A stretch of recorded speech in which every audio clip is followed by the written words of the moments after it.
Well,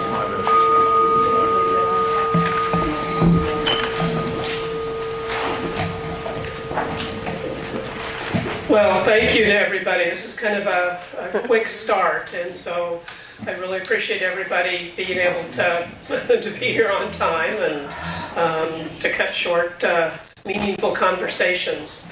So this morning, we are very, very blessed to have Jody Kilcup speak to us about her experience. And I think those of us that have already heard a little bit of the story kind of stand in slack-jawed amazement at what she has done, what she's accomplished with 1,500 Oblates. With Janis Dopp.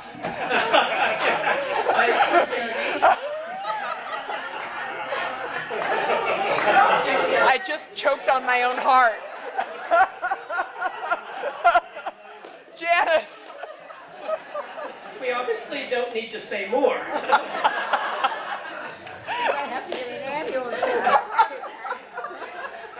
Now that I put everybody to cardiac arrest,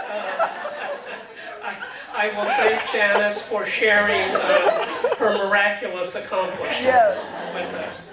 Thank you, Janis. That was fun.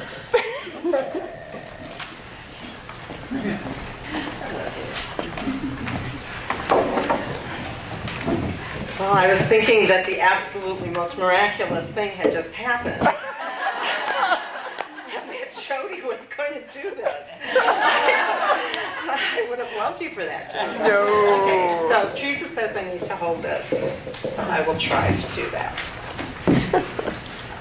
Anyway, good morning. Good morning. I want to express my gratitude for the opportunity to have shared these days with you, because you know there's nothing more special than meeting new people who are pursuing the very same journey that you find yourself on.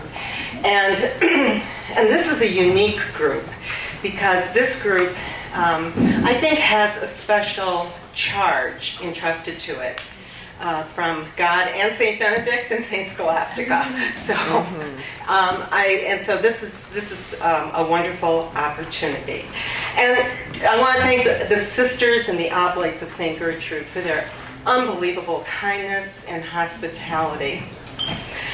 You know, you've opened up. I'm going to see if I can do this. I'm not good at holding microphones. Let's see. Can I do this way? Does this work? Yeah, it's okay. We can hear you. Can you get a little bit closer? Oops. How high do you need it? I think about there. Does this work? Yes. Okay, great. So the Sisters and the Oblates of St. Gertrude have opened up their hearts, their home. They've shared their prayer with us. They've shared their food with us. And I must say the food has been just delicious. Yes. But one of the things that I recognized, I think it was Monday morning or Monday afternoon when I was sitting out in the entryway here, is that besides their limitless kindness, they've shared their horizon with us. And it must have been about 30 years ago or so, maybe 25, one of the monks of St. Meinrad was visiting the parish where I was working as a director of religious education. And my office was there, and he came upstairs to say hello. And he looked around and he said, he started moving furniture. And what are you doing? He said, your desk is facing the wrong direction. I had my desk facing the door so I could see people as they entered. He said, you need to turn it slightly so that you are looking out the window. And the church was outside the window. And he said, you will always have a fresher perspective if you can see your horizon. Wow. If you, and he said your eyes will be more relaxed and you will be more relaxed if you can see that. And I've always remembered that. And when I took on the position of Oblate Director at St. Meinrad, one of the first things I did was move the desk. Father Meinrad had it facing the wall, and I knew I could never live that way because my office has one of the most incredible views on the hill. The window is huge. It's almost floor to ceiling, and right outside my window is the Abbey Church. And so I immediately turned the desk so that that is what I'm facing, and that's the horizon that I see on a regular basis. Anyway, it occurred to me on Monday that considering the work that has to be done, that we are initiating a new dimension to, that it was no coincidence that this is taking place here in Idaho at St. Gertrude's. That it's very important that we have this kind of horizon. And that St. Gertrude's probably has developed the way it has because of the horizon that it has to look out on, okay? And so hopefully we'll take a little, I've taken a lot of pictures of your horizon to take back with me. So, and I really believe that view that they have speaks to us in this topic that we've been discussing this week. And that is really rather remarkable. So we just begin with a short prayer. Good and gracious God, allow our hearts to overflow with love for one another and for all. Strengthen us and guide us in this way that you set us upon. Help us to keep the vows we have made to you and not to count the cost. Help us to do all that we can to fulfill your desire for us all the days of our life. And we ask this through Jesus Christ our Lord. Amen. Amen. So when Sister Teresa and Nikki first contacted me about talking to you this week, they said this is not a content symposium, but a process symposium. And I appreciated that. And I think that a lot of things have happened for me this week in this process, new ideas that I'm going to be able to take back. But I also feel that in some ways my own talk sort of shifts a little bit. I have no handouts for you, no trees. But that's okay, right? I mean, we've got a lot of handouts. So I'm here to tell you a story. That's my job. At least this first part of the morning is to tell you a story. So almost 30 years ago, two of my friends and I inquired about becoming Oblates of St. Meinrad Arch Abbey. We were in our early 40s, and the Oblate director at that time, Father Gerard Elsperman, saw us as a breath of fresh air in what was a very aging Oblate community of about 250 Oblates. We were considered quite young to be doing something like this. One day he told me that one of the monks in the monastery told him not to get so excited. He said they're just a flash in the pan. And I told Father Gerard, I said, you need to go back and tell him he's wrong. And sometimes I wonder if that monk is still alive today and is looking at the Oblate community and remembering what he had so incorrectly predicted. Change takes time, especially where Benedictines are concerned. And I think in general where the church is concerned, change takes time. But change has been in the wind for quite some time now. This is not something new that has just raised its head recently. In the past 50 years, we've seen an increasing interest in spirituality in general. People have sought out meaning for their lives. They want to know, where did they come from? Why are they here? Where are they going? It's what keeps bringing people back to the church, back to God, because they feel at least God might have an answer to those questions. They live in a world that is in a constant state of flux and uncertainty. And we have a deep down need to make sense out of our days, out of our existence, and what we experience in the culture is ephemeral and confusing at best. Sometimes it's downright disturbing. Is it any wonder that the number of lay people attached to third orders is increasing by leaps and bounds? They recognize in these groups a sense of groundedness that is missing in their lives. And this is happening all over the world. Last November, the Fourth World Congress of Benedictine Oblates was held in Rome. And I had some time to talk with the former abbot primate, Notker Wolf. It was because of his foresight and guidance that the World Congress of Benedictine Oblates began in 2005. Given the autonomy of Benedictine houses, there were some houses that were very skeptical about this endeavor and Abbot Notker's primary motives. Our Oblate director, Father Meinrad, was convinced that it was a money-making scheme for San Anselmo. And I said, oh, please, let's not look at it that way.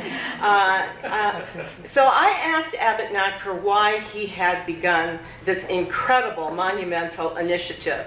And I can tell you that after having served on the planning team for the Fourth World Congress last November, it is nothing less than a monumental endeavor to make something like that happen. You talk to Teresa and Jeanette and Nikki about what it took to put this conference together, and that gives you some idea. He told me that as abbot primate, he was traveling all over the world. And while he was seeing his fair share of Benedictine monks and sisters, what really impressed him most was the number of oblates he was meeting. He said that the number was vastly more imaginable than he would have ever dreamed possible, and that he knew that there was a source of vigor and energy among Benedictine oblates that needed to be harnessed for the future. And so he began the World Congress of Benedictine Oblates. We've had 4 of them since then.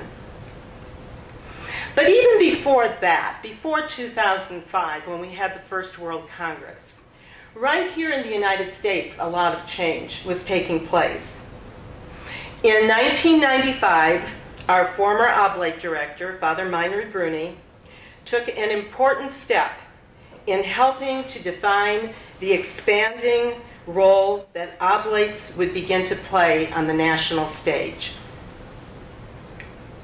He wasn't able to attend the national meeting, but it was North American Association of Benedictine Oblate Directors, better known as NABOD. He wasn't able to attend the NABOD meeting in 1995, so he sent as his delegate, Father.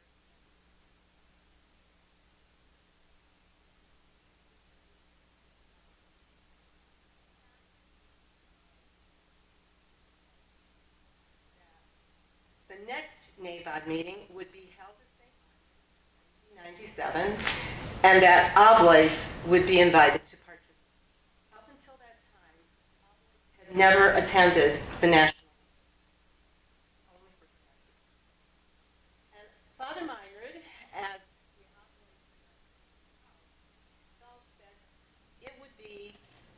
tremendously useful to have oblates at those national meetings. And so he gave Father Edward that mandate. Father Edward proposed it. It was, and the oblate directors met at St. Meinrad in 1997. Not only that, the Oblates were actually asked to participate in the meetings. They were asked to give some of the presentations. And I was shocked when Brother Bennett Tweeden from Blue Cloud Abbey in South Dakota, a house that has since closed, a daughter house of St. Meinrad, called me and asked me to be a presenter. I absolutely could not imagine what I could contribute to that meeting. But I accepted the invitation, and it became a remarkable experience for me.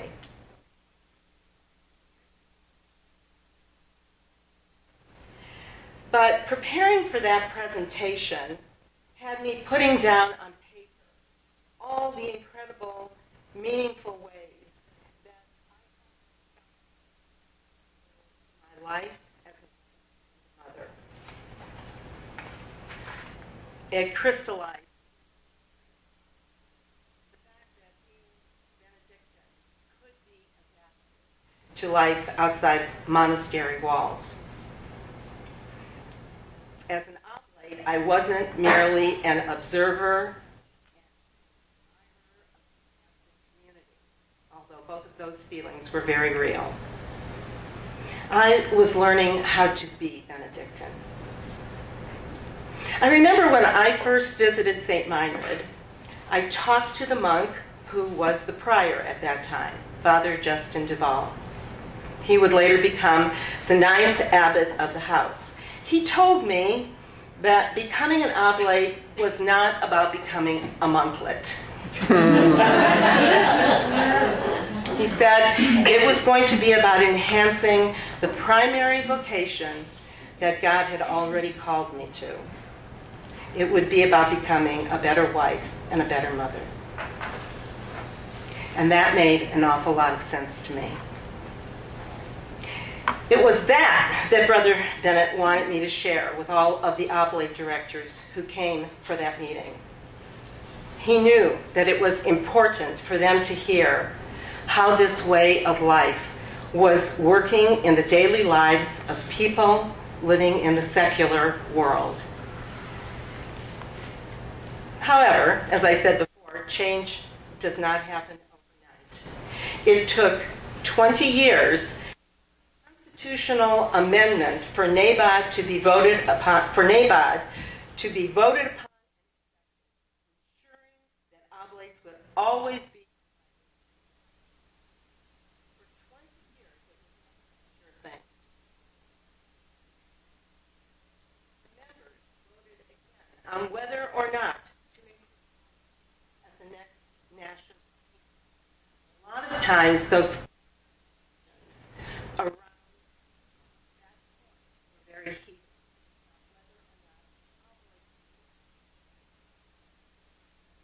Needed the oblates to be there.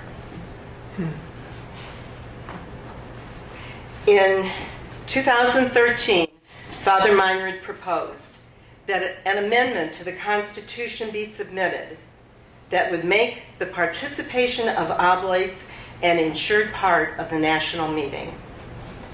He wrote that amendment with the help of our advisory council, which is made up of oblates. And he submitted it to the president of NABOD, at that time Sister Bonita Gaffnick. She, in turn, sent it out to all oblate directors for their consideration. On July 14, 2015, the amendment was ratified at the national meeting being held at Subiaco Monastery in Arkansas. It was a 20-year process. Change takes time. I must say that Father Meinrad has been my inspiration and mentor for 25 years. He systematically created a culture that allowed Oblates to accept responsibilities and to grow into responsible leaders. He formed an advisory council and a finance committee that had real influence on the decisions that he made as Oblate director. He brought every important decision that needed to be made to the council meetings and listened attentively to our discussions and respected our input. 18 years ago, I suggested to him that we be called a community rather than a program. Up to that point, we were the Oblate program of St. Meinrad Arch Abbey. And somehow, deep down inside, that just did not feel right. So, in his Father Meinrad way, he said, write that up and submit it to the abbot. The abbot agreed.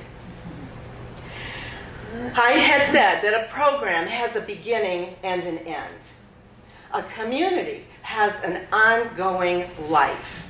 And that's what being an oblate is all about. It's not a one-shot program that you go in and you participate in, and it's just another thing that you've done. It is a way of life. And that's what the Oblates of St. Meinrad wanted to embody, a way of life. Father Meinrad gave us the opportunity to be instrumental in the publication of the Liturgy of the Hours for Benedictine Oblates in 2009. It was the Oblates who worked with the choir master to produce a beautiful breviary that our Oblates use. We produced the Prayers and Rituals for Benedictine Oblates in 2010 and Benedictine Spirituality for Oblates in 2011. And these books are still in print. Oblates helped with the content that made up the handbooks for our novices and our Oblates. In fact, it was an Oblate who just this year wrote the lion's share of our recent revision of the Oblate Novice Companion. He had come to me and said, I think this can be a better tool for our novices. And I asked him to go ahead and rewrite it, and we would look to see what he had done. And it was incredible. So, Oblates doing that. Oblates were instrumental in the organization and planning and work for the 2 NABOD meetings held at St. Meinrad in 1997 and in 2011. It's an Oblate who serves as the editor of our Oblate newsletter. And it's Oblates who coordinate the ongoing activities of the 18 chapters spread out across the country. Oblates run the chapter meetings when we are unable to get a monk to them for those meetings. They work in conjunction with our office, but they are the ones doing the work. In 2014, our Midwest Woodlands region held its biennial meeting at Our Lady of Grace Monastery in Beech Grove, Indiana.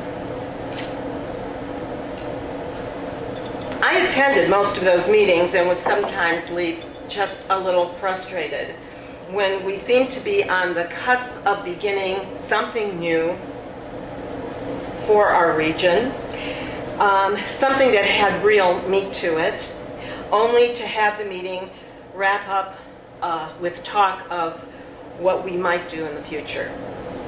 Everybody seemed content with that, content to sit around the table and share what their monasteries were doing. That was safe. However, in 2014, the topic kept drifting back during our regional meeting to the need for more leadership development. So at lunch, I asked Father Meinrad if he would propose a leadership development conference for the next regional meeting in 2016. and that it would be hosted at St. Meinrad. And he agreed. Father Meinrad is very agreeable. He's just a wonderful man. There was a general consensus at the regional meeting that that was a good idea. And Sister Antoinette Purcell said, Janice, since this is your idea, why don't you go ahead and chair that committee? So you've got to be careful what you ask for. Okay. Oblates and directors from several monasteries in our region were enlisted to help, and our planning meetings began. I believe that that conference, that leadership development conference in 2016, was where a real cognitive shift began to take place for our house. Our abbot, Kurt, presided at the opening liturgy, so he was aware of what the conference was about. Father Meinrad attended the entire conference, quietly listening to all of the presentations, discussions, and feedback. I had no idea what was going on in his mind, and it was only later that he told me that he came to the realization at that conference that he no longer had the energy to take the Oblate community where it needed to go. The following week, he made an appointment with Archabbot Kurt and asked to be given permission to step down as the Oblate director after 23 years of faithful service. Father Meinrad wasn't done physically. He is the head of the archives now for St. Meinrad and for the National Association.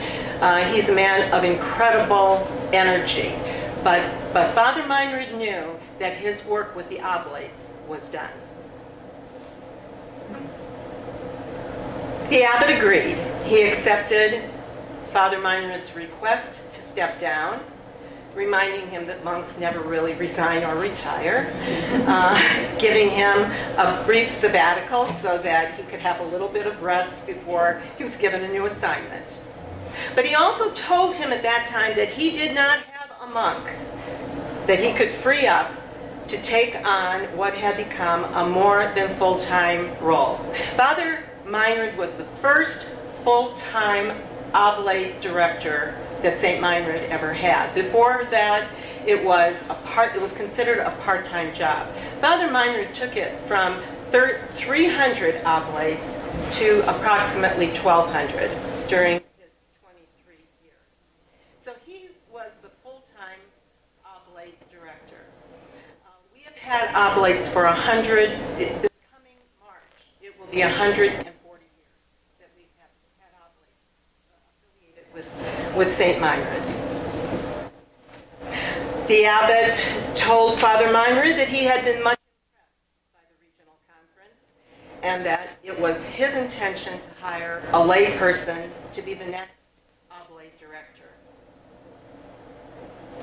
I can assure you that this was not a popular decision with some of our Oblates. When Father Meinrad announced to the advisory council, made up of Oblates, his decision to step down, there was an outpouring of genuine disappointment. We all love Father Meinrad. But when they heard that the abbot was going to hire a layperson, that was where they drew the line. Most of the council members felt that it would never work. The abbot would need to reconsider his decision, and some of them made an appointment to see him that very afternoon so that they could explain to him the error of his ways. They said that the Oblates needed the guidance of avowed religious to help us understand and live out this vocation. They said that giving would drop off precipitously, certain that the threat of a loss of revenue would affect his decision.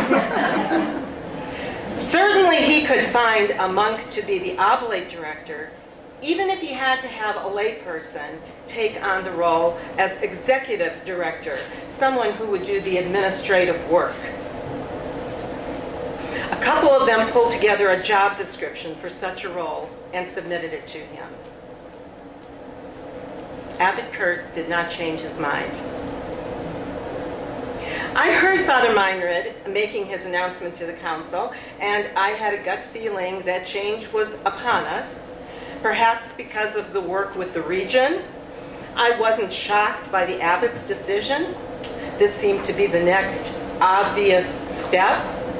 Our monastic community, in electing Abbot Kurt during their scrutinium, had done a lot of different studies. One of them was a demographic study that helped them see what the next 20 years were going to look like at St. Meinrad. They knew that in 20 years they were going to be considerably younger and considerably smaller. They elected an abbot who would be able to help them through these next, hopefully more than just a few years. Hopefully Abbot Kurt will be with us for a long time. But someone who would be able to handle the change that was on the horizon. As the chair of the advisory council, I knew that Father Meinrad was feeling that there were certain areas of growth and change that he didn't want to take on. Most of them had to do with technology. He'd be the first one to tell you that he doesn't like that. More importantly, I knew that the abbot would never have come to his decision flippantly. I knew that things were about to change, but I just didn't know that they'd be changing for me. I had been a director of religious education in a parish for 24 years. And after 24 years of dedicated ministry, I was happily retired. I was enjoying my freedom and my leisure. But there it was, the opportunity to serve St. Meinrad in a significant way. And I had the freedom of time in which to do it. If it had taken place a year and a half before that, I would have been firmly entrenched in my job and would not have been able to consider it. So I asked my husband if I should consider applying. St. Meinrad is 2 hours away from where we live in Bloomington, Indiana, so I wasn't sure how something like that would work. But he never hesitated. His yes was complete and unequivocal. I asked my children what they thought. They thought it was great. My son said, "What are you going to do, bake sourdough bread for the rest of your life?" They encouraged me. So after much prayer and reflection, I submitted an application for the position, never really expecting to be hired, but convinced that I should try. I was older. I was a woman, and it's a men's house. But here I am today. The flash in the pan is now the director of Benedictine Oblates for St. Meinrad Archabbey. Yeah. Some directors have asked me which monk I answer to. They seem surprised to find that the abbot is my direct superior. We have worked hand in hand to bring about a seamless, what seems to me to be a seamless transition.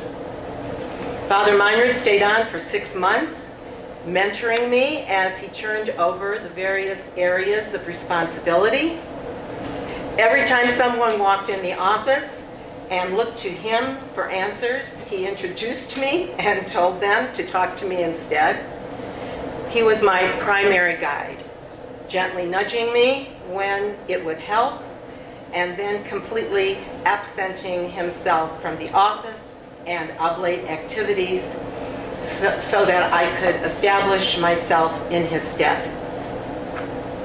It was Father Meinrad's idea that there be a blessing ceremony when I began my role. And all of our coordinators were there, and many of the monks. Because he knew that it would be important for them to understand that this was a ritual passing on of this role to somebody who had never done it before, to a group of people who had never done it before. And that really, I think, helped even for me to solidify in my heart what this was all about. I would be lying if I told you that this transition has been easy. There is no way on God's green earth that anyone could ever fill Father Meinrad's shoes. I wouldn't have even tried. I immediately saw myself as a bridge between what has been and what is to come. But the challenges and the confrontations were real. There was the meeting of chapter coordinators in June 2017, which was close to 9 months after Father Meinrad had made his announcement.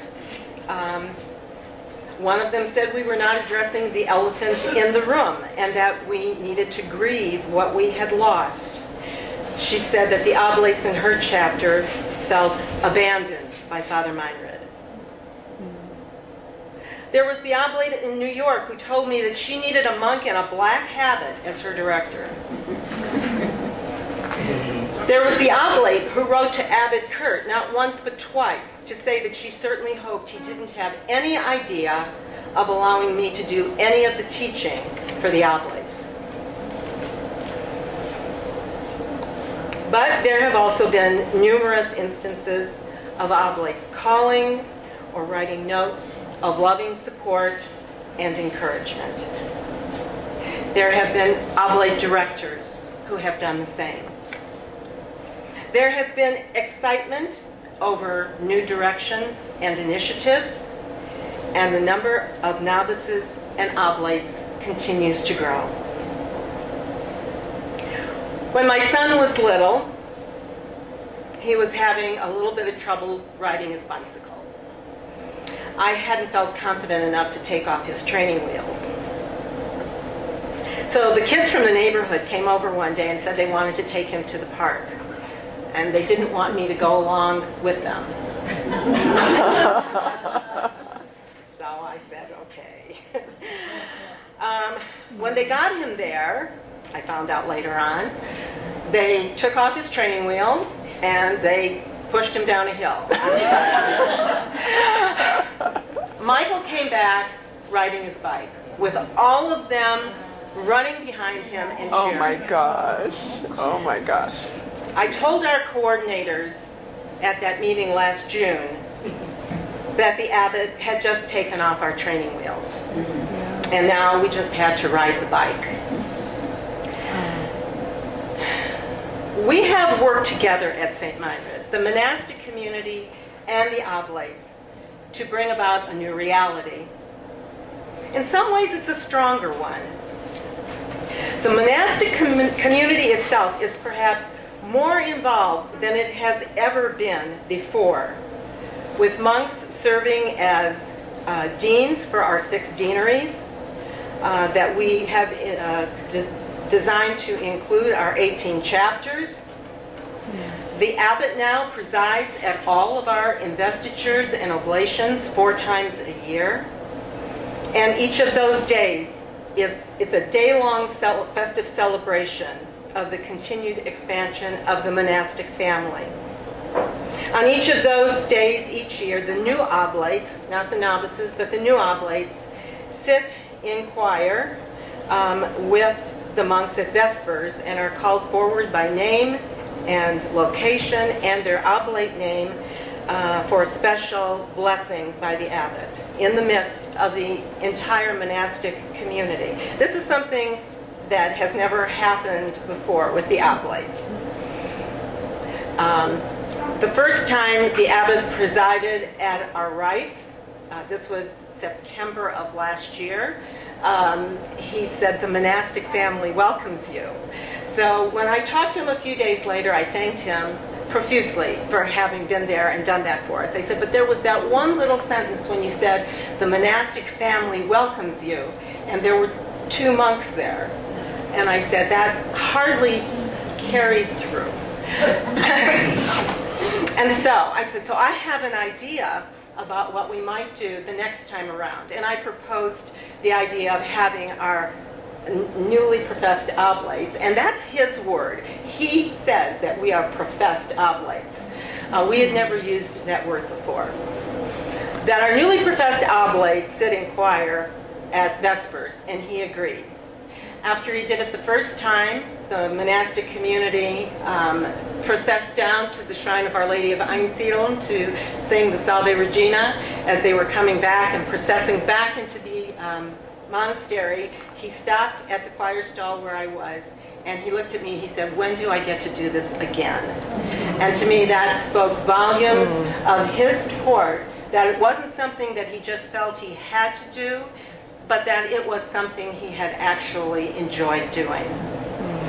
One of the monks said to me, when I see this, I want to be a better monk. That's what this means to me. And that's one of our, let's see, Brother John Mark is probably around 50. So he's youngish, right? The young monks are totally on board with this. The juniors, the guys that are in their late 20s, 30s, they think that the Oblates are such an important part of the monastery. They haven't been schooled any other way. They have never had the chance to think of us in any other way but other than as an extension of the monastic community.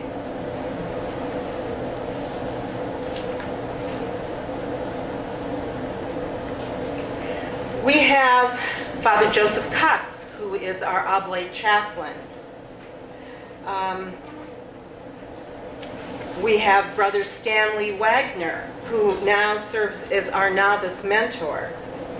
And there are usually at least 2 juniors who are assigned to help in the Oblate office a couple of times a week. They come with all of the fresh ideas that young people have no problem seeing as a reality. They rarely start a sentence with the words, the problem with that is. Instead, they hear the idea and they say, yes, we can do that. And very importantly, our Oblates have come to recognize that this model of responsible leadership is one that we take on in obedience to the abbot. The rule needs to apply to us as well.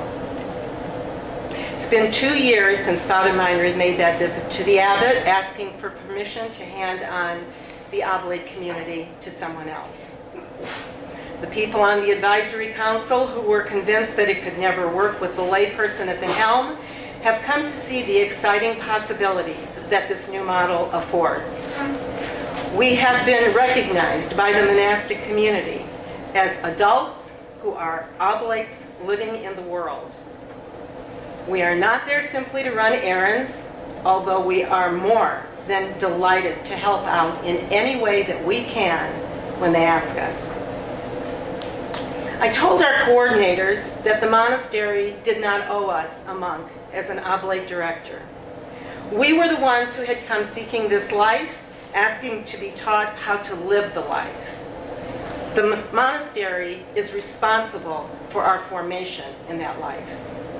We, in turn, are responsible for being St. Meinrad wherever we find ourselves. And to bring about that reality is our real work. At the outset, Abbot Kurt said, let's make this transition while we are still strong, rather than at a time when we have little choice. Let's create a model for other monasteries to use. And that all made a lot of really good sense.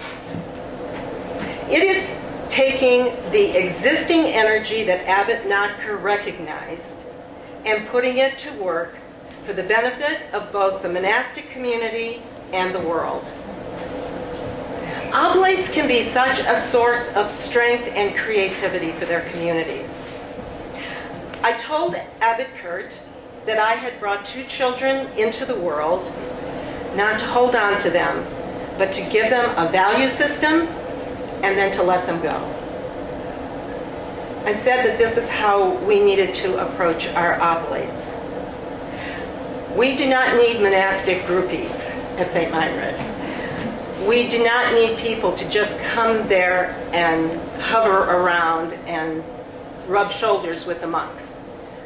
There are tons of people who come to St. Meinrad doing just that. What we need our oblates to do is to be something much more than that. We need to prepare them to be St. Meinrad wherever they find themselves. And for our monastery, that means that there could be 1,500 lights of St. Meinrad shining all over the country. With good formation, that is more than possible.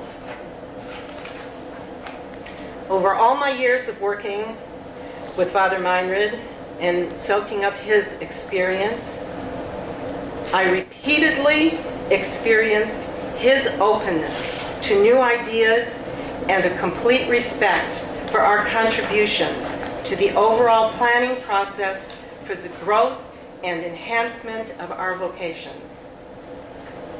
And he believed that oblation is a genuine vocation. He saw us as valuable examples of Benedictine life lived outside of the monastery walls. He recognized that the way he conducted himself became a living example of Benedictine spirituality that we could learn and model in our own lives. And we did. We cherished him. We still do. I pray that the work that we are doing today brings the best kind of pride to his heart. He is the reason that we are able today to begin to live the dream of responsible lay leadership for what is probably one of the largest oblate communities in the world. So, are there any questions about any of that?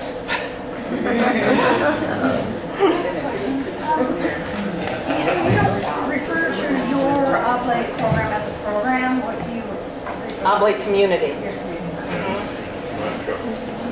So when they enter, you just say they're entering into. Let's use the mic because we're recording this. So you don't refer to your program as a program. You just say that the Oblates are entering the community. All right.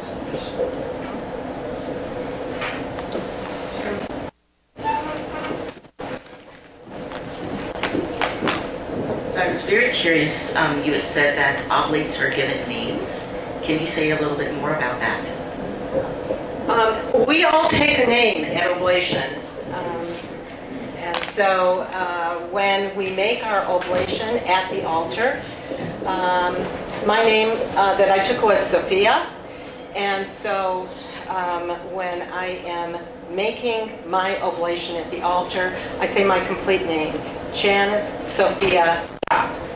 And that's how I sign my oblation. Each of us has a holy patron, and it is to mirror the fact that the monks are given a new name when they enter the community. At least they do that. So, anything else? You use the word novice, or what we call. Yes. We use the word novice. Some places call them candidates. Yes. And this has all been the tradition, a 140-year tradition that we inherit and we follow through on. So, anything else for this part? Okay. Janis, please, thank you. Yes.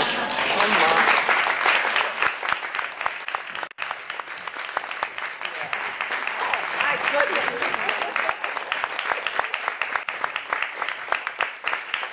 So let's take a break and come back in about 20 minutes, and then we'll do just a little bit more about processing.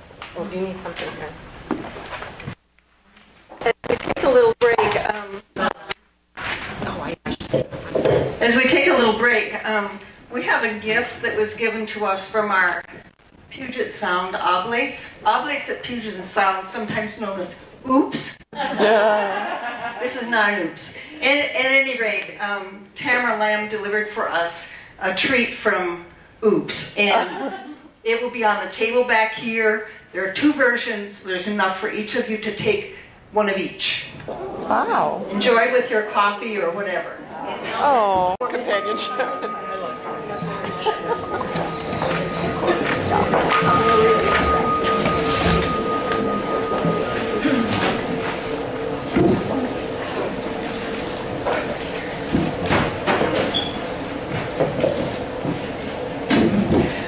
Where's Tamara? Oh, Tamara, thank you for those gorgeous cookies. I am afraid to eat them.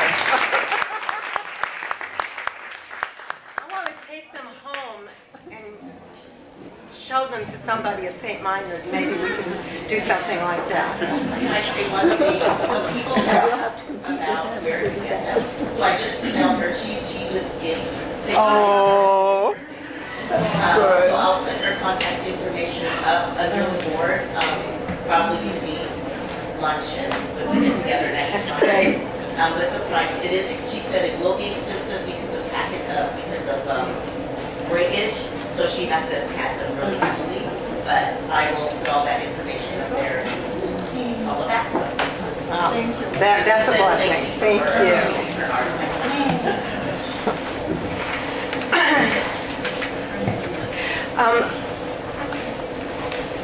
Just last weekend,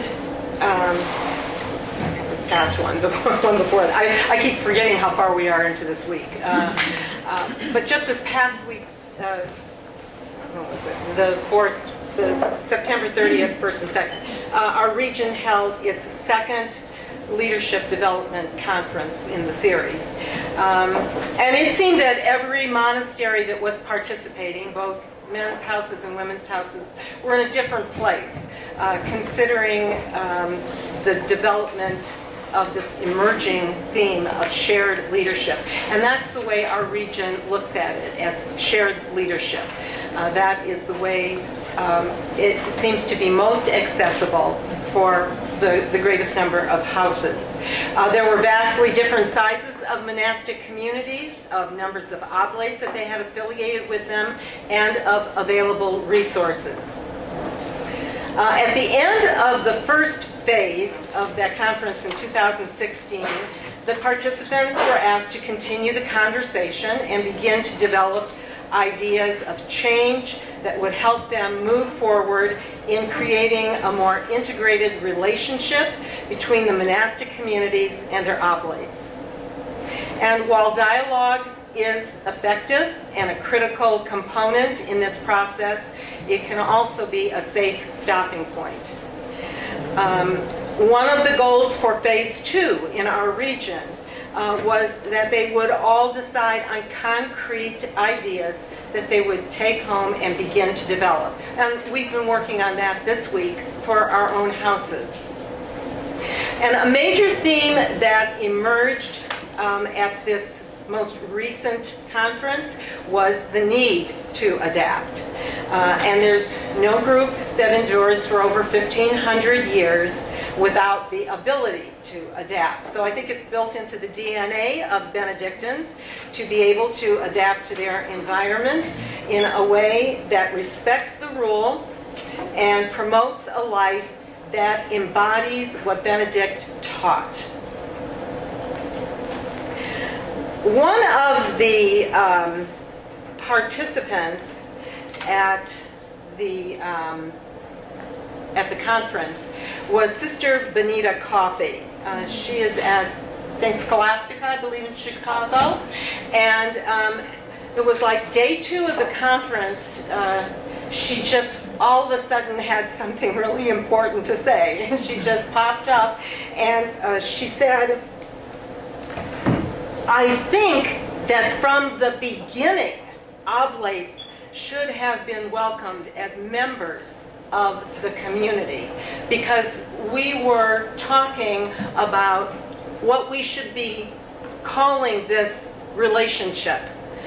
You know, what is the most exact way of doing it. Now, there was another sister there, another director there, Sister Mary Tews, from St. Walburga, I think, in Covington, Kentucky, who said, well, there's a canonical reason for not calling them members, that we can't use that word. But it was, I think Sister Bonita's sort of aha moment was the understanding that from the beginning, we've probably understood oblates maybe not quite the way they needed to be understood.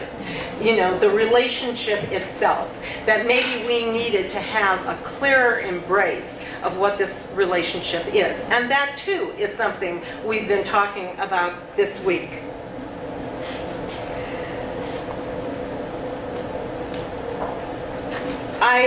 I do think that this sort of conversation has the potential to create tension because at a very deep level, this is both challenging and it's an identity question.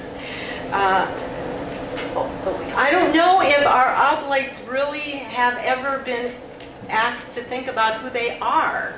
I think that they come because they have a deep down desire for something. They're searching, they're seeking something, and they believe that they'll get those answers at the monastery. But I'm not sure we've ever asked them to think about who they are as oblates. And maybe that's something our house will do something about as time goes on now. What we do ask them to do is give us, to write a few paragraphs about why they want to become an oblate. But I think that the reason for becoming an oblate is not necessarily the same thing as understanding the identity of oblation. I think that those are two different things. And I guess on the heels of that, I want to say a little bit about the importance of words. We were talking about this at our table last night. Let me backtrack just a little bit. Father Tom Ricksdotter, who is a Franciscan, I think from the Cincinnati province, teaches in the School of Theology. And I took a class years ago from him in sacramental theology. And he was teaching the sacraments of initiation with the most incredible bravado that I could have ever imagined. And we were all so excited in the class about what we were going to take back to our parishes, and we were going to show them how the sacraments of initiation could actually be celebrated, with complete immersion and the oil being poured over the head at confirmation and rubbed in, and at the end of the class, before it was all said and done that summer, he said, now don't go home thinking that you can change everything, because you won't be able to do that. He said, but you might start talking about it. You might start talking about being a little bit more generous with the elements that are used. He said, but go in baby steps. And I think that was right, because as soon as I got back to my parish and started telling our pastor at that time what I had seen and experienced, he goes, well, we're not doing that here. And so, okay, but so anyway, I think what I learned, one of the things I learned from Father Tom was to give a lot of credence to some of the things that we don't necessarily give credence to give weight to the elements that we use in liturgy, and to use them with a lot of richness. And as time has gone on, I think I've come to realize that language is one of the things we don't necessarily give enough weight to. I don't think we give enough weight to our word, what our word means. My husband was recently watching a PBS special on the building of Mayo Clinic. And he said, Mayo Clinic was built on a handshake, a series of handshakes. There was never a written contract, because a person's handshake was all that was needed. Mm-hmm. We don't have that anymore. All we have are legal documents ensuring that liability is contained, and so it's no surprise that people don't understand what it means to make a promise. One of the monks of St. Meinrad, Father Guy Mancini, and I probably have told some of you about this while we've been together this week, but he wrote a book several years ago called Promising and the Good, and it was basically written for seminarians. But I bought it because I was interested in the whole concept of promises and broken promises, and I just wanted to see what Father Guy had to say about this. Anyway, he talked about how in our culture we are more likely to predict, to make predictions. We think we're making promises, but we're really just making predictions. And when we predict, he said you're making a guess at what might happen. If you make a mistake, that's all that's happened is you've made a mistake.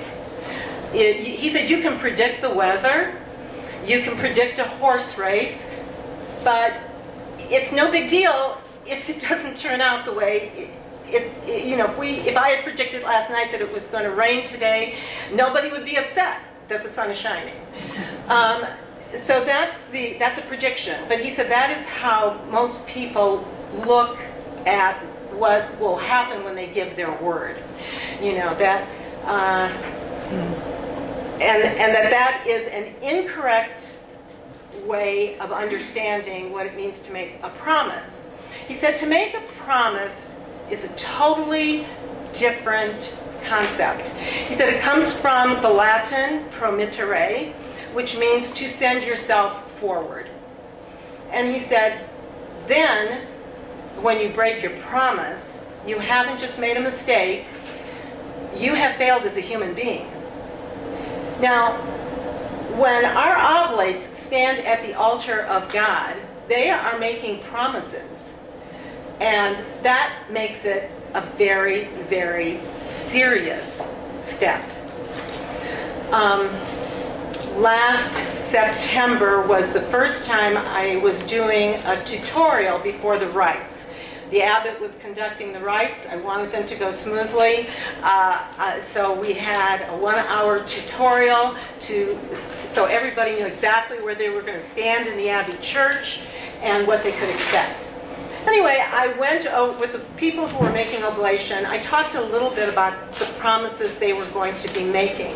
And this one young man, his hand shot up in the air, and he said, no one has ever said this to me before. And he was a Methodist minister in the military. He was taking this very seriously. I didn't know what else to say to him except that it's 11:30 and you have until 2 o'clock to make up your mind. So he did. He made his promises, but he said it deepened his understanding in a remarkable way of what he was doing. So we have gone out of our way now to talk about that, to talk about what it means for an oblate to make a promise to God and to the Archabbey. So words hold a lot of weight. We've heard a lot of fabulous words this week. And for me, what I think, when I think about Sister Teresa's presentation yesterday about distinctions and barriers, I think we have, we're moving out of an era of barriers and into an era of understanding and respecting distinctions. I don't think there are any oblates of St. Meinrad who want to be considered monks, but they want to know how to be oblates. They want to know how to do that well. And I think that is what we need to be working on. We need to be working on formation. We need to know that every step of the way in formation makes a difference. What we need to do at St. Meinrad is to begin to create probably an interim period of formation for those people who finally make oblation. Because now what I'm hearing is, wow, the formation process was incredible. It was moving. I changed as a human being, but now what? You know, and I think we've talked about that a little bit too. And so that's one of the things we'll be working on. What do we do? How do we carry forward with these people? We have a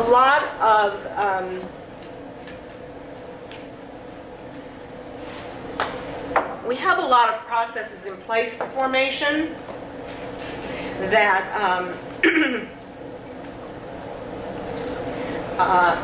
that I think help our oblates. We have changed the emphasis of our newsletter. Our newsletter comes out 4 times a year, and we use it as a formation piece now. It is not just designed to be informational, but formational. So that there is a theme for every issue. And everybody that writes an article for the newsletter is writing writing their article in the light of that theme. And that means the abbot does it, our novice mentor does it, our oblate chaplain does it, I do it. Everybody that is invited to write articles for that newsletter, it's all designed to bring home a certain theme. And that's something that all the oblates are getting. In the course of every year, we usually have 2 booklets that are produced that go out to our oblates that have to do with some aspect of Benedictine spirituality, and hopefully will resonate more with the theme that we choose for the year. This year our theme is amending, well, we're calling it accountability. It's really about amending faults. And that comes on the heels of an oblate who went to a retreat, and because there weren't 2 socials, there was only 1 at that retreat, this was last December, he grumbled. And another oblate heard him and said, I think there's an entitlement thing going on here. Maybe some of our oblates are thinking of themselves as donors rather than disciples. And that really hit me, that an oblate was able to make that distinction. That our oblates aren't just donors to the monastery, but they are disciples who are following a certain way of life. And so we picked up on that, and Father Justin Duval was giving the retreat that weekend, and he was talking about the difference in the monastery between amending faults and love, the way the community supports one another in love, and that there has to be both. And this oblate said to me, we are so great at support of love, but we don't do much about amending faults. And so, so we introduced that as our theme for this year. I was pretty sure nobody would make too much of a ruckus about it, but I was wrong.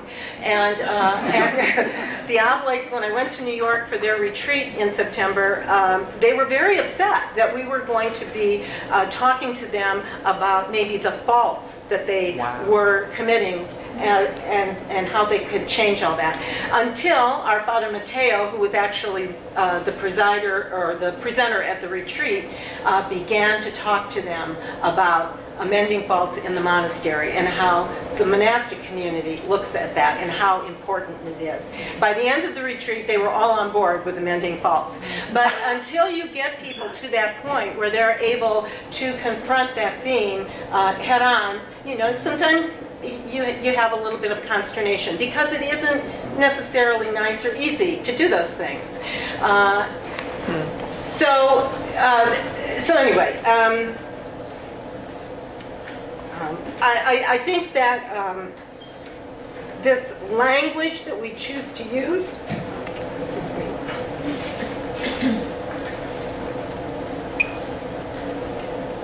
I think the language that we will choose to use in our formation is going to make a big difference in the outcome of how our oblates understand who they are. I think as our oblates come to understand more and more deeply who they are, I think that there will be an equal depth of understanding in the monastic community about who they are and how they relate to the community. I think both of those things are going to happen hand in hand. I say this in part because the monastic community at St. Meinrad is very involved with our Oblates. There are monks who have come to me from the school even, who have said, do you want me to give a retreat? And I said, I'll put your name on the list. I'll call you when I need you. So they're anxious to do this. Nikki sent us all our special time. Oh, thank you, Nikki.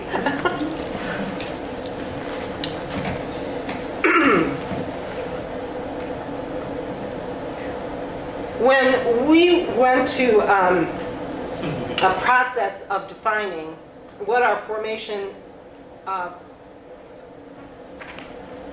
program would look like for our Oblate community, our novice community, I went to the monks. I didn't go to the Oblates to ask them what they thought they needed, because the novices wouldn't really know. But I went to the monks and asked the juniors who were in formation what they thought would be helpful in the way we were redefining our process. We looked at, when I first became the director, I opened up a drawer of what looked like about 300 files of people who were novices, who had never completed the novitiate and gone to oblation. We started systematically getting in touch with every single one of them to find out where they were, or were they still interested. Some of them said, no, we've lost interest in that, you know, or we found a community closer to home, which makes a whole lot of sense to me. There were those who said, oh yeah, I became a novice 18 years ago, but you know what? I got married, I had a family, I raised 3 children, but you know, I think maybe the time is right now for me to do this. And what I have basically said to all of them, you need to start over again. You need to begin your novitiate over again, because too much time has elapsed.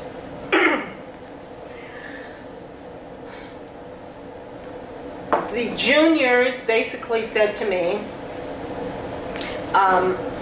the lessons are being sent out to the novices once a month, but they don't have to respond. And the juniors said, we think it's very important for them to have to respond to those lessons. So we changed it. So now when our Oblate novices begin, they get their novice companion, they get a lesson. When we get the response back from that lesson, as long as a full month has passed, they get the second lesson. There are 12 lessons that they have 2 years to complete. If they don't complete it in 2 years, they basically start over again. I talked to a man the other day who went through his investiture in 2012. I asked him if he would object to the fact that he was going to have to begin his novitiate again. He had no problem with that. He said no. He said, I think I need that. So part of the process that I've seen is that people, the Oblates, are not afraid of formation. I think they're hungry for it. At least the Oblates that we're working with at St. Meinrad are hungry for formation. I know that Kathleen talked about some people need less formation. They're looking for an affiliation that is going to be less formation, and I think that's great. But we did have somebody from Christ in the Desert get in touch with us and say, there was no formation. I need formation.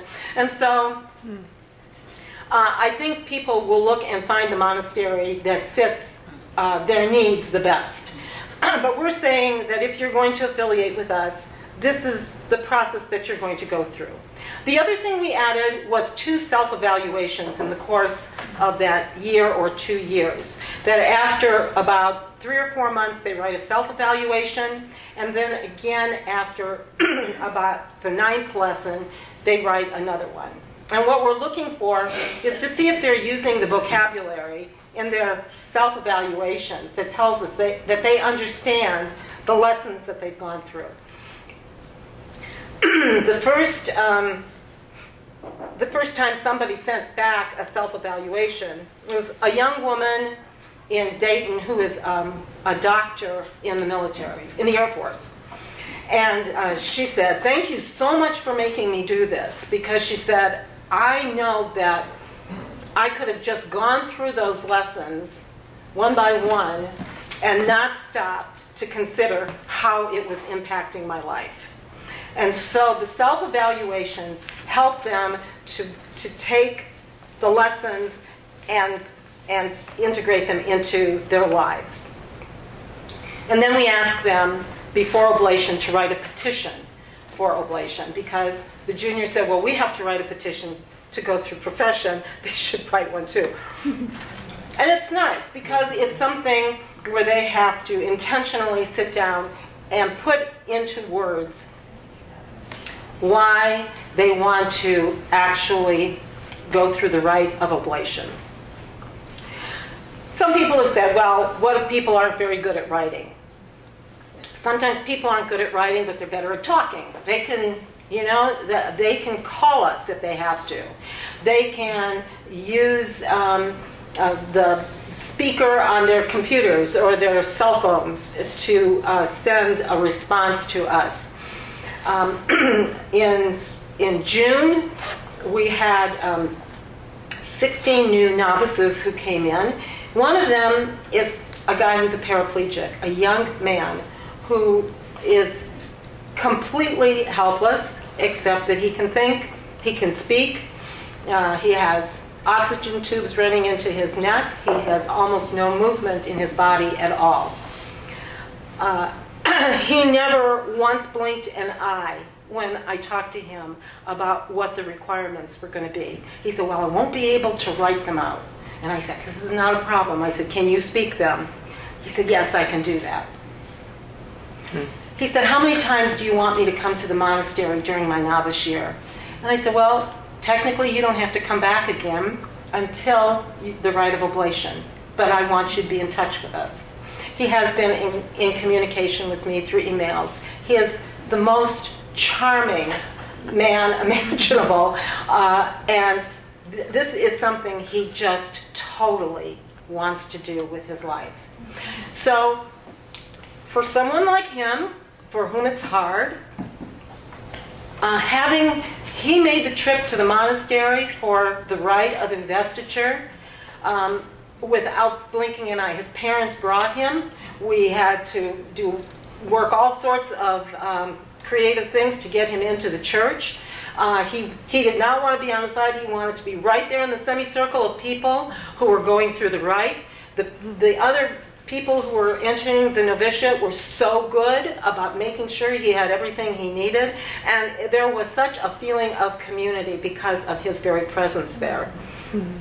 Because we are coming from different perspectives. But what really meant something to me was the fact that he didn't see any of the requirements as difficult. He just wanted to be an oblate. And I think that that is very important.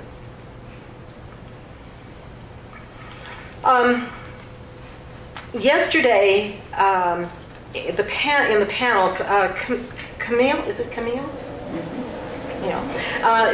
You'd said you are not just a generic oblate, and that you have to know what your commitment to place is. And I believe wholeheartedly that Benedictine spirituality is a spirituality of place. And Dan said that stability is the transmission of a set of practices, not the physical place. I think it's both and. Okay? I think it's both of those things. I think you have to know exactly where home is. My children live on opposite coasts. My son lives in Los Angeles. My daughter lives in Brooklyn. We live in Indiana. They know where home is. Even when they're not there, they still know where home is. And I think that's what it is for Oblates as well. They know where home is. But hopefully, the monastic community and the Oblate formation process will be successful in transmitting the values of that place, of St. Meinrad, to the Oblates, of the physical place. I know I told some of you over this week a little story about a person who was in my parish. He was a judge in town. There were three of us in the early days who were Oblates of St. Meinrad, and we all wore our Oblate medals every single day without fail. One of our Oblates served on a jury that Judge Kellums was presiding at. And Nancy was on that jury. And at the end of the trial, Judge Kellums went in to thank the jurors for their work. And he went up to Nancy and he said, "I've seen those of you who wear those medals at St. Charles." He said, "Who are you?" And she said, "We're Benedictine Oblates of St. Meinrad." And what he said to her has always stayed with me. He said, "I want what you have." So that was, for me, one of the most telling things, understandings of how oblation affects someone who is taking it seriously. That somehow or other, whether you see it or, it's not about talking about oblation. It's not about, going around and even inviting other people. They see that there's a difference. They see that there's a difference in the way you carry yourself, in the choices that you make, how you are relating to the other. And somehow or other, Mark, in his sensitivity, and he's a very sensitive man, was able to see that difference. He saw it without knowing what he was seeing. He ultimately became an Oblate of St. Meinrad. He entered the permanent diaconate program. He is the permanent deacon in our parish, and is one of the most remarkable men I've ever met. So yes, it's about place, and it's about the transmission of those values of place to wherever the Oblate finds him or herself. I think that Oblate directors need to come to recognize the skills that their Oblates have. There are many skills that every single person in your Oblate community brings to the table. And one of the jobs the director has is to see that and be able to invite people into a participation of the life of the community. I think it is Holy Wisdom Monastery has the circles. And I asked yesterday, how do you recognize the people who should be in those circles? Is it invitation, or do they just come forward and say, "I'd like to do something"? I think it's important. It's both. And so, I think that's important, especially in a situation like you're in, to be able to recognize that, David is going to be great at doing a specific thing, or, with communication or whatever it is, and then invite the person into doing that. The other thing I want to bring up before I have you ask questions, if you have any, is about resources. St. Meinrad seems to have a lot of resources at its disposal for its Oblate community. That did not happen overnight. Way back, probably 50, 60 years ago, the Oblate directors began asking the Oblates to participate in the support of the Oblate community. twice a year, starting way back then until present, twice a year our Oblates are invited to give a donation if they can. Some people can't give anything, and that's fine. Some people are extraordinarily generous. Some people have set up endowments for us that are an ongoing form of support. When the Arch Abbey did its big renovation, probably 15 years ago or so, the Oblates were asked to contribute, just like all the alumni and all the friends of St. Meinrad. The Oblates were asked to contribute. The Oblates were given a goal. They probably they probably contributed 10 times more than what they had been asked to give. They were extremely generous to the monastery for that capital campaign. Because of that, when Justin was our abbot, he set up an extremely generous endowment for us. He recognized that the Oblates had seen to the needs that the monastery had, and now he in turn wanted to make sure that the monastery was contributing in some way to the Oblate community. And so he set up an endowment that has made a remarkable difference in what we're able to do. Also, when Lambert Riley was our abbot, he said that our chapters, all of those 18 chapters that we have around the country, had to be able to support themselves if they wanted to exist. And so that means if we send a monk to New York, New York has to be able to pick up the expense for that monk to get there, for his stipend, for his wherever he's going to stay, any expenses that he has. The chapters need to be able to do that. They have risen to the occasion without blinking an eye. And now our chapters are starting to contribute to angel funds that each of them has, so that they can help an oblate who is going to be a member of their chapter get to the monastery for the rites of investiture and oblation if they can't afford it. Get their breviary for them if that's needed. Make sure that if there are people who have never been to St. Meinrad for a retreat, that they can make it possible for them to do that. Because in every place there have been people who can afford to do that and who want to be able to contribute to the life of the community. My point in saying that is that St. Meinrad would not have been able to support hiring an oblate director if it hadn't been for the generous giving of our oblates. That has made a difference in the fact that we can do this, that we can move forward in this way. I think you have to be very, very clear in your expectations and also develop limited commitments for people. You have to be willing to ask people to do things, and you have to give them the understanding that they won't be doing it for the rest of their lives.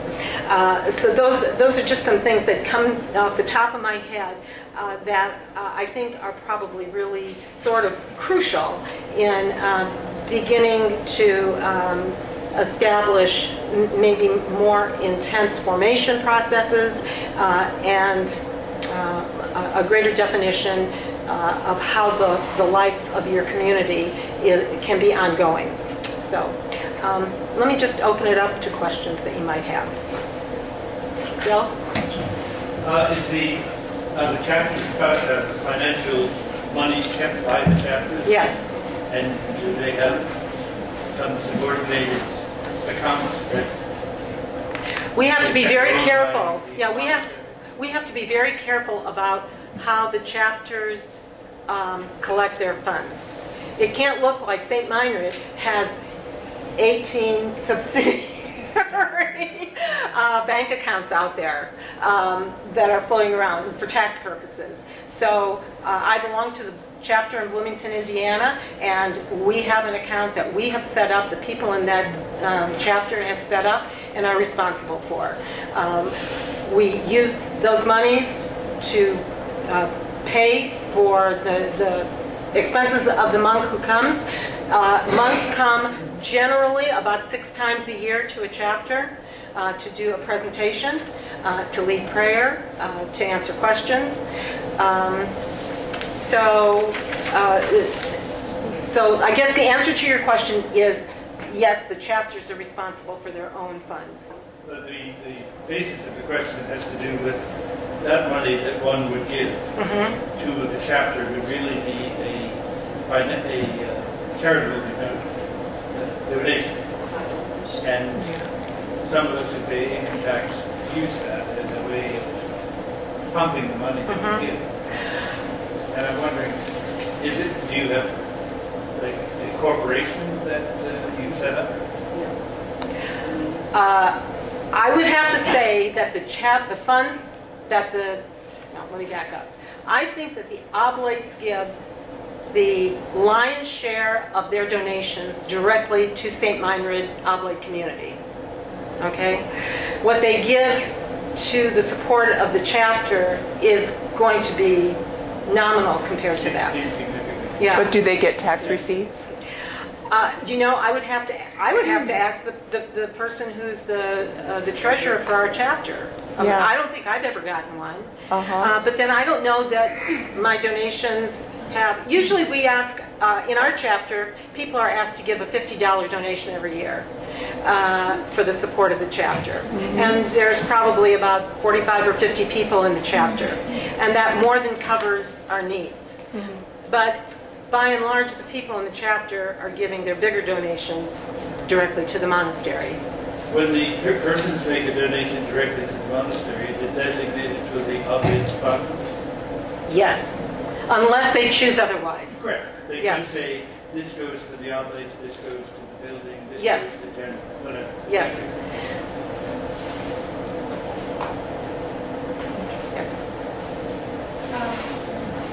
My question is there any kind of screening process, and do you ever say no? Sister Mary asked if there's any kind of screening process, and do we ever say no? It's interesting because somebody just asked me earlier whether we did background checks on our oblates, and we have never done that. One of the things we have done is raised the age that you can become an oblate. It had been 15, and our brother John Mark raised the red flag on that and said, no, you can't have minors entering into something like this. That's too much of a liability for the monastery, and so we raised it to 21. And it's basically the age of majority, but because we have oblates all over the country and different states have different ages of majority, we chose the highest age. We have never done background checks. This year, I've had 2 instances where it has alerted me to the fact that this might be something we're going to need to pursue as time goes on. We had somebody who was posing as a priest, an ordained priest who was not. And I went to the abbot and said something about it. He goes, oh, well, you can't have him become an oblate. And so, and then I said, well, okay, we've got guys in the Branchville prison who are in there for murder who are oblates. How is this different? And he said, because this is an excommunicable offense. And therefore, that puts it in a completely different category. We would not have known about that if it hadn't been for the diocese where he was posing as a priest who alerted us to it. We would not have known that. And so at that point in time, which was only a couple of months ago, it raised the issue of should we be doing background checks. And since then, I have been alerted of one person that might be in a different situation that we needed to be aware of, and so that is one of the things we'll be concerned about next weekend at our Oblate Advisory Council meeting about that. So it was interesting that it's come up twice today, and I thank you for that. Yes. I agree with you about the necessity of understanding the word promise, but I'm also wondering, and Michael Casey talks about the grace of failure. how do you address failure? Because it's going to be a component of our promise. That's correct. And my understanding is that when you fail and you keep trying, this happens in marriage all the time. And it happens in the monastic community. They fail, but they keep going at it. And so failure is, the way we understand it is that you pick yourself up, you dust yourself off, and you start over again. And that's addressed in formation? Yes. Nobody, I mean, it should never be a situation. I have to tell you, this is the cutest thing. The first time my husband went to the monastery, he saw a monk kneeling out after Vespers, I think, because that monk had made a mistake in choir.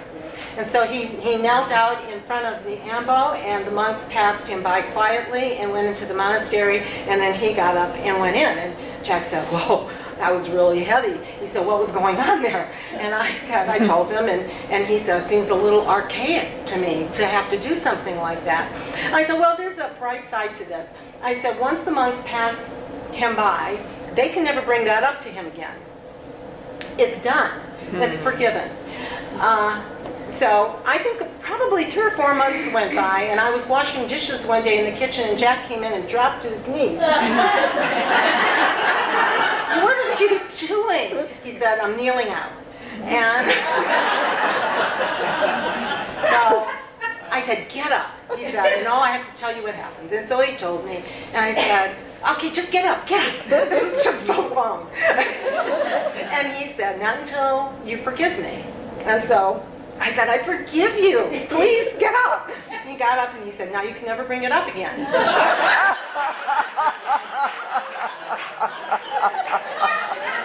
That's great. He thinks kneeling out is the best thing since sliced bread. So, anyway. Wonderful. So there you go.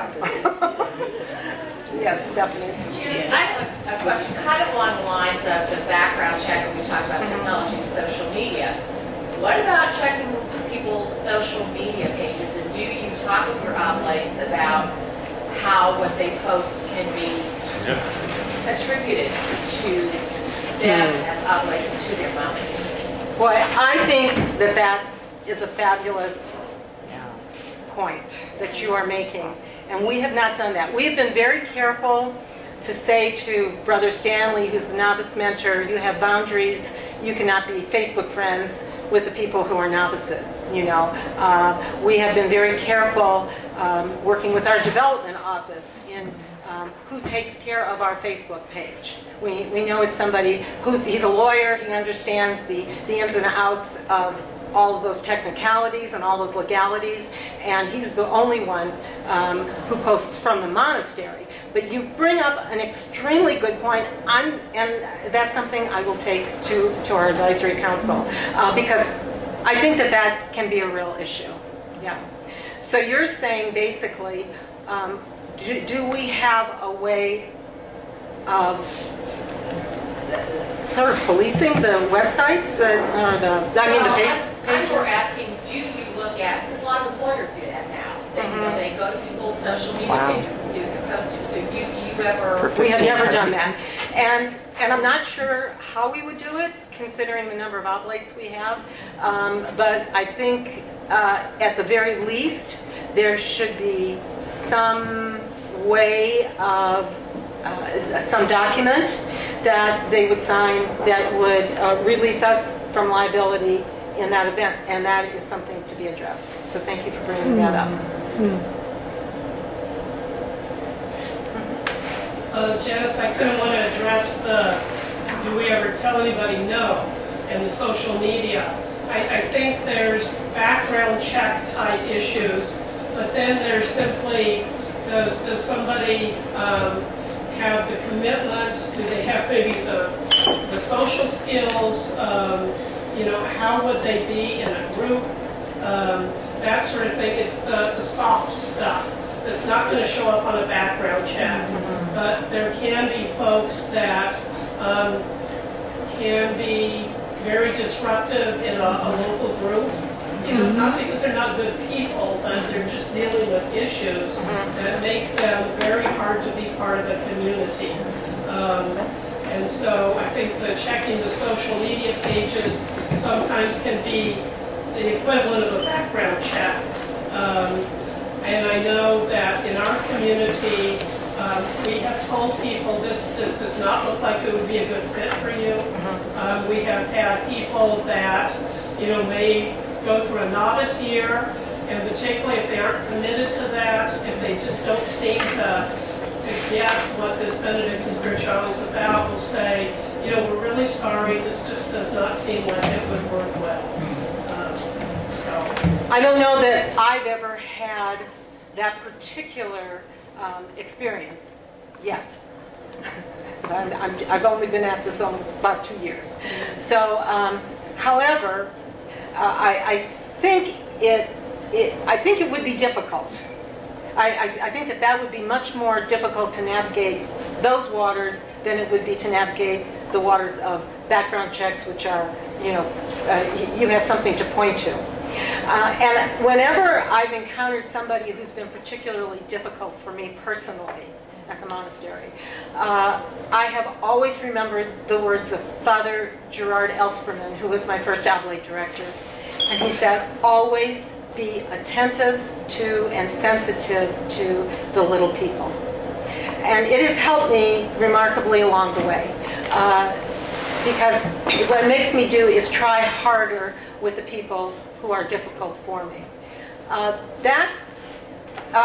think we probably have somebody in every chapter who probably fits the profile that you're talking about. And it becomes a way for the chapter to grow, to help make it possible for that person to continue. I don't have any experience in saying no. I have had experience in telling people that I think that maybe they would find another monastery a better fit for them, and that maybe they should look into that. And they have, and sometimes, you know, they've made that transition and been very grateful because it was a better fit. But I don't know that I've ever had to say that to anybody. But thank you for raising my awareness of it.